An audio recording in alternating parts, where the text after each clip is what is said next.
a human being, we feel very fulfilled. हम अपने आप फुलफिल करते हैं जब हमारा रिलेशनशिप स्ट्रांग होता है. जब रिलेशनशिप में हमारे में एम्प्टीनेस होती है, लॉनलीनेस होती है, इनकम्प्लीटनेस होती है, तो हम अपने आप को फुलफिल नहीं कर पाते हैं. एंड रिलेशनशिप कोई भी तरीके में स्ट्रांग होना क्यों जरूरी है, और रिलेशनशिप के लिए सबसे ज्यादा क्या जरूरी है? रिलेशनशिप में सबसे ज्यादा चाहिए no expectation, love, care, humbleness, देने की फितरत, देने की श्रद्धा, जिसमें हम जितना प्यार से उसको कल्टीवेट करेंगे अपने रिश्तों में, चाहे अपने माता पिता से हो, स्पाउस से हो, फैमिली से हो, सिस्टर से हो, कुलीग से हो, तो रिलेशनशिप इतना ही स्ट्रांग होता जाएगा. पर उसमें एक्सपेक्टेशन नहीं रखनी. एक्सपेक्टेशन रख देते हैं तो वो एक्सपेक्टेशन में रिलेशनशिप नहीं होता, वो ट्रांजैक्शनशिप हो जाती है कि मैं इसको ये दे रहा हूं, इसके बदले में मैं ये लूंगा. मैं आज पनीर लेके आई हूं या आया हूं, कल मेरे को इसके बदले में राजमा मिलेगा, तो मेरा रिलेशनशिप खुशबू के साथ स्ट्रांग है फॉर एग्जांपल. नहीं तो ये सेल्फिश है, यार मैं तो पनीर लेके आ गई पर ये मेरे लिए राजमा नहीं लाई.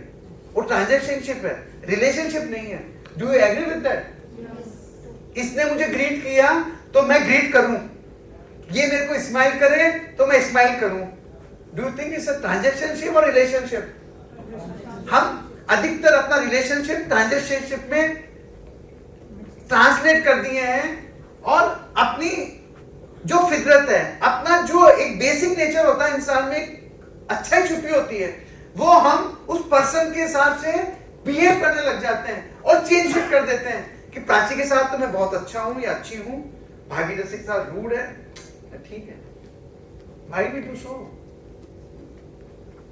एक साधु है, वो नदी के किनारे बैठा होता है, और उसका वो भी होता है वहां पे चेला. तो एक वो होता है, बिच्छू होता है जो उस जमीन से नीचे पानी में गिर जाता है. तो साधु उसको उठाता है और जमीन पे रख देता है. इन मीन में साधु को डंक मार जाता है. तो वो जिसका चेला होता है वो बोलता है, महाराज आप ऐसा क्यों कर रहे हो, डंक मार जाएगा. फिर वो उसमें जाता है, ऐसा 3 बार होता है. तो वो बोलता है कि महाराज, साधु चेला उस पे नाराज होता है, गुरुजी आप ऐसा मत करो, इससे तकलीफ हो जाएगी. तो वो क्या बोलता है साधु, यार मैं साधु हूं, ये बिच्छू है, तो डंक मारना इसकी फितरत है. जब ये फितरत नहीं छोड़ रहा तो मैं साधु होके अपनी फितरत को कैसे छोड़ सकता हूं? मेरी फितरत किसी की सेवा करने की है, किसी की बचाने की है. जब वो अपनी चीज को नहीं छोड़ रहा तो मैं क्या बिच्छू बन जाऊं? तो अधिकतर लोग क्या हम ऐसा करते हैं कि हम अपनी अच्छी चीजें किसी के सामने वाले बिहेवियर की वजह से, सामने वाले मूड या उसके बॉडी लैंग्वेज की वजह से हम छोड़ देते हैं. हम अपना नेचर क्यों छोड़े? हम किसी की बर्थडे है तो प्यार से ग्रीट करिए ना, किसी को विश है प्यार से ग्रीट करिए ना. आप ये मत सोचिए मैं उसको खुश करने के लिए कर रहा हूं, ये आपकी फितरत है. ऐसी फितरत अगर आप में नहीं है तो आप डेवलप करिए कि आपको ग्रीट करना है तो करना है, वो भी दिल से. सामने वाला क्या सोचता है छोड़िए ना. We are human being, we need not to be judgemental. आपको सुकून किसमें मिलता है, सच बताओ? अच्छा करके छोड़ने में सुकून मिलता है, या दिमाग से प्ले करके ट्रांजैक्शनशिप करके उसमें सुकून मिलता है? दिल से बताना. हैं? दिल से बताना. गरिमा किसमें मिलता है? पूजा किसमें मिलता है?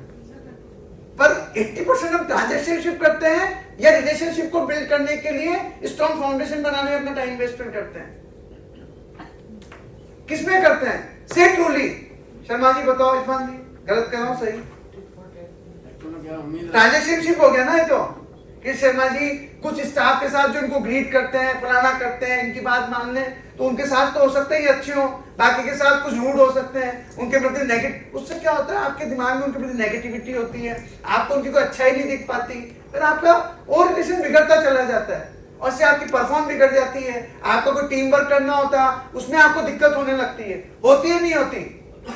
तो हम अधिकतर रिश्ते में, चाहे कुलीग्स में हो, चाहे अपने सोशल में हो, हम ट्रांजैक्शनशिप करते हैं या इसमें करते हैं, इसका 500 का लिफाफा आया था, लिख लेते हैं, अगली बार इसको 500 का दे देंगे। 5 साल उसके काम बढ़ा, अच्छा पिताजी कितना आया था बेटा, उसके से 500 का आया था, अब थोड़ी सी इन्फ्लेशन हो गया, 700 का दे दो। राइट और रॉन्ग? अरे बताओ ना, आर यू अलाइन और नॉट?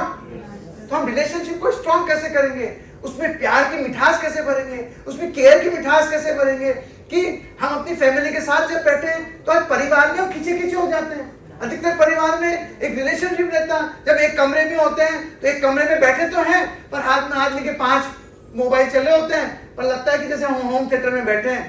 जैसे होम थिएटर में 5 जने नहीं बैठे, 20 जने नहीं बैठे होते हैं, ऐसे एक कमरे में बैठे होते हैं, ड्राइंग रूम में बैठे होते हैं। अधिकतर घरों में ये होता है, नहीं होता? आर यू एग्री और नॉट? से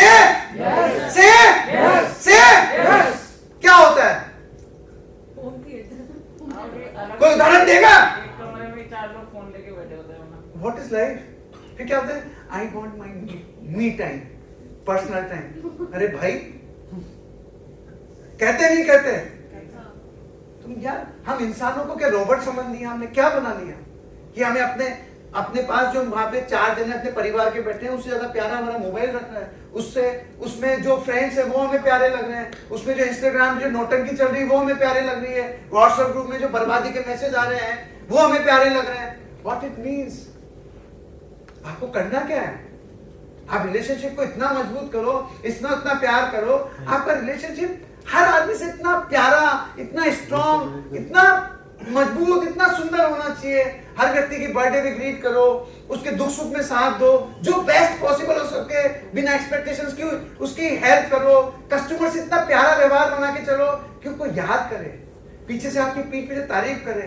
हमें भी कोई फोन करे तो लगे यार क्या टीम है यार, आप यू आर वेरी लक्की।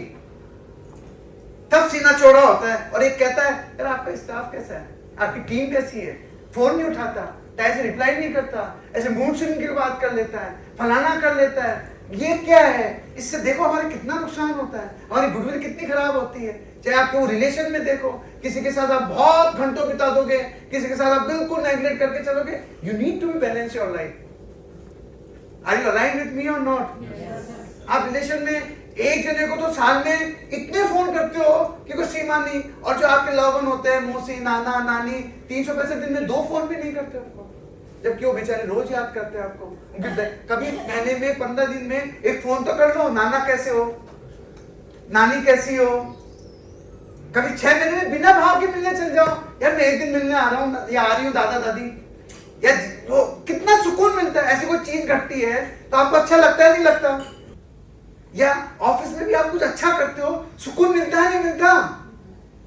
अब एक के साथ तो इतना घुस जाते हो और बाकी के साथ बाहर में गए तो लगता है कि पाकिस्तान आ गए यहाँ पे। You behave like this. नया लोग आता है, उसको आप केयरिंग नहीं करते हो, आप उसको ब्रीथिंग समय तो दो, 1 महीना 15 दिन उसको कल्चर में एडजस्ट होने दो।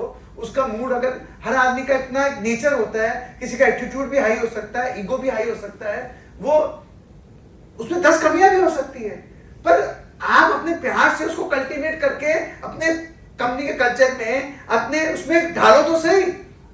आप उसको आते हो तो जजमेंटल माइंड से देखने जाते हो, वो अलग खाना खा रहे हैं, इसको तो एक्टिविटी बड़ा हाई है, ये देखना वैसे दोनों मिल जाएंगे, अब ये कर लेंगे, ऐसा ही होता है ना। अब देखना ये इसके साथ घुस जाएगा, ये देखना ये पोस्ट ही ऐसी है सारी। आप समझ रहे हो मेरी बात को, कनेक्ट कर पा रहे हो क्या? चाहे कोई सेल्स टीम में हो, ऑफिस में हो, आप उसको इतना प्यार करो, केयर करो, तो कोई प्रॉब्लम है तो हम सॉर्ट आउट कर सकते हैं। उसने मेरे से नहीं पूछा, वो मेरे से पूछ लेता है, पूछ लेती। आपका ईगो एटीट्यूड इतना हावी होता है कि हम उससे अच्छी टीम खो देते हैं। हो सकता है उसमें कुछ खराब भी हो, पर ये तो चलता रहेगा, ह्यूमन नेचर है, क्या करोगे बताओ ना। पर जो आपने विश्वास ट्रस्ट बोया है, आपने वो खुद कमाया है, राइट और रॉन्ग, तो उसको आगे कल्टीवेट करिए ना। एग्री और नॉट?